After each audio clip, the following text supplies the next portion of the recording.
Que Dieu nous bénisse. Plusieurs personnes m'ont demandé à plusieurs reprises de faire une vidéo ou une série de vidéos en ce qui concerne les différences entre l'orthodoxie et le catholicisme. Je pense que c'est une demande importante qui mérite d'être entendue et donc c'est pour ça que je commence donc aujourd'hui une série de vidéos que je vais essayer d'être assez courte pour être vraiment synthétique en ce qui concerne cette question. Mais avant de commencer, il faut se mettre au point, se mettre d'accord en fait sur le vocabulaire, parce que dès le départ, il y a une certaine confusion qui est entretenue par le vocabulaire courant en ce qui concerne ces questions. D'abord, il y a le mot Église. On parle d'Église catholique, d'Église orthodoxe, euh, de manière un peu, voilà, c'est similaire, hein, en faisant une analogie entre les deux. Et la première chose que je voudrais préciser, c'est que donc il y a cet usage habituel, hein, cet usage courant, mais qu'à proprement parler, l'Église ne peut être qu'unique. C'est-à-dire que si l'Église du Christ, la véritable Église du Christ, c'est l'Église catholique, ça veut dire que les orthodoxes qui ne sont pas en communion avec le pape ne sont pas dans l'Église, en tout cas dans l'Église avec un grand E, l'Église fondée par le Christ, et à contrario, que si donc c'est bien l'Église orthodoxe, parce que je crois évidemment, qui est l'Église fondée par le Christ, qui est le corps du Christ, le lieu de l'Esprit Saint, dans laquelle se manifestent justement les sacrements qui nous permettent d'être sauvés. Si donc cette Église est la véritable Église fondée par le Christ, eh bien les catholiques qui ne sont pas en communion avec elle n'en font pas partie. Ce qui évidemment, comment dire, ne veut absolument pas dire que j'ai un jugement négatif en tant que personne sur les membres de l'Église catholique. Voilà, il peut y avoir des gens extrêmement pieux, extrêmement intelligents, extrêmement bons, qui font des choses extraordinaires, etc. C'est pas la question, hein, bien sûr. Ici, c'est pour être tout à fait exact au niveau du vocabulaire. Euh, les orthodoxes comme donc ce qu'on appelle les catholiques, on va revenir sur cet adjectif-là d'ailleurs aussi après, hein, voilà, considèrent à proprement parler qu'il y a une seule Église avec un grand E et que les autres communautés qu'on appelle Églises, voilà, c'est par convention euh, linguistique, convention de vocabulaire, mais qu'à proprement parler, il n'existe qu'une seule Église. De la même manière, on utilise les termes orthodoxe et catholique de façon aussi un peu caricaturale, en tout cas un peu approximative dans le langage euh, quotidien, parce que orthodoxe signifie qui est conforme à la vraie doctrine, qui est conforme à la vérité. Catholique signifie qui est universel, qui s'adresse à tous, qui est là pour justement le monde entier. Or, le paradoxe, c'est qu'on a pris l'habitude de dire Église orthodoxe et Église catholique pour désigner donc deux confessions chrétiennes différentes. Donc chacune, justement, comme je le disais tout à l'heure, considère qu'elle est la seule Église en réalité. De la même façon, chacune de ces deux églises se considère comme à la fois orthodoxe, c'est-à-dire qu'elles considèrent qu'elles ont la vraie foi, qu'elles n'enseignent pas d'erreur, que son enseignement est conforme à la vérité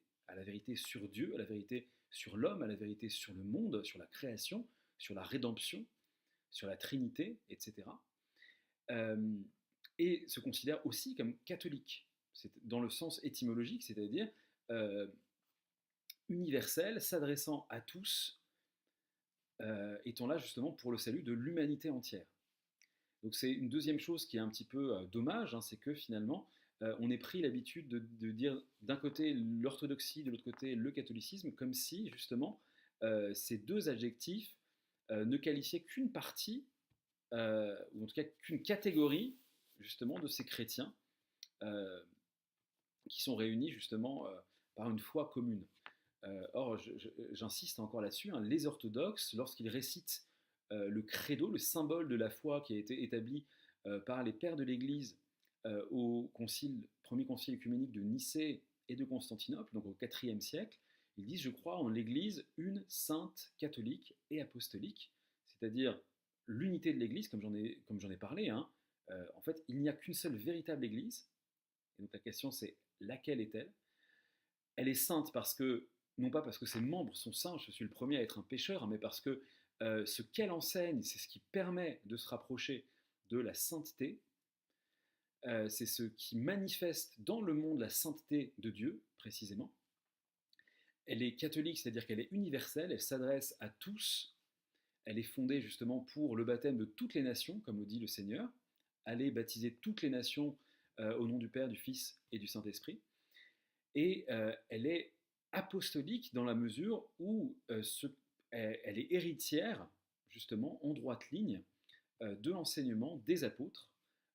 auxquels le Seigneur a dit que l'Esprit Saint les guiderait vers la vérité tout entière. Donc finalement, on est comme dans une sorte de querelle de famille euh, pour un héritage. C'est-à-dire que les orthodoxes, on va continuer à dire orthodoxes pour faire simple, hein, pour désigner donc ces églises des 7 conciles, justement, qui continuent de professer la foi d'avant le schisme de 1054 et qui se trouvent donc surtout dans le monde grec, oriental, slave, donc les églises des 7 conciles, et donc l'Église qui est aujourd'hui hein, gouvernée par le pape de Rome, on est comme dans une querelle de famille, c'est-à-dire que les deux confessions se réclament justement de l'héritage des apôtres, se considèrent comme le corps du Christ, l'Église justement unique instituée par le Christ pour le salut du monde. Et donc dans cette série de vidéos, on va essayer justement de déterminer dans cette querelle qui nous semble avoir raison, justement en montrant un peu quelles sont les différences de doctrine, les différences de croyances entre donc l'Église orthodoxe et l'Église du pape, on va dire, l'Église de Rome. Donc j'espère que voilà, cette petite introduction à notre sujet vous donnera envie d'en savoir davantage, vous donnera envie d'écouter la suite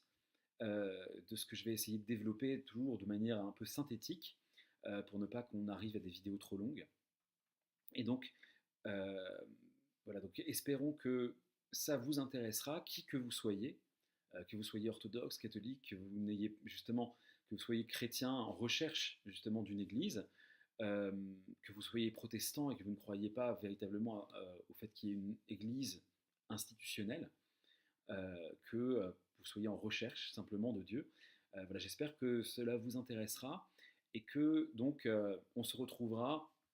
pour la prochaine vidéo dans laquelle je développerai tout d'abord, parce qu'il faut commencer évidemment par le commencement, ce que nous avons de commun justement entre catholiques et orthodoxes, encore une fois pour reprendre ce vocabulaire qui est inexact, mais qui est le vocabulaire communément admis. Voilà, que Dieu nous bénisse, lui qui est Père, Fils et Saint-Esprit, qu'il nous sauve et nous guide vers lui. Amen.